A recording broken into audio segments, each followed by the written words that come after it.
Alright, so we got the phasing lines on the driven elements now. They're secured. I noticed I had an error, so not paying attention, of course. Reading the manual a little bit more in depth obviously tells you the right way to go about it. This one will be the braid, this one will be the hot. The reason being is they want the hot as far away from the boom as you can possibly get. Well, you got to have I'm sorry, not the boom, the mast. So this is a mast. We'll pretend this is on a tower, but it's not, it's on a tripod. So we're just assuming things here, but it makes sense for where this will go later when it's up on top of that. So the hot lead will go here with the ring terminal. The braid will go here. And the way I had it is the opposite way. I had this one on the outside. I'm like, wait a minute, that's not going to work. It was very obvious once I connected this one and I looked at it, and I'm like, well, they're supposed to bend in towards each other. They weren't doing that. The other one was bending out. So that was an honest mistake.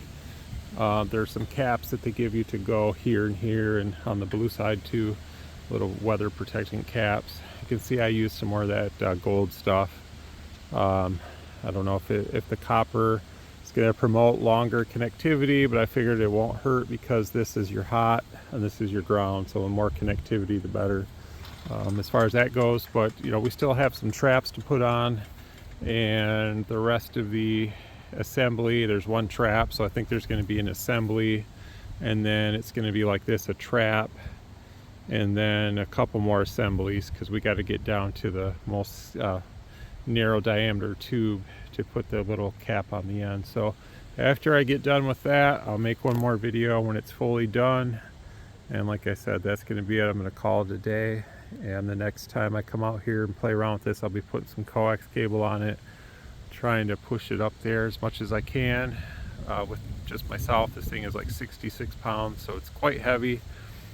I don't know how well that's going to go, but it is what it is. When you're kind of doing things on your own, you got to do what you can, and it may even work somewhat okay just where it is. You really don't know. They tell you to put it on a wooden support, which is perfect if you have something to lift this and you have some type of wooden support, which I don't have. So worst case scenario, it's going to stay right where it is, and we'll just see how it works.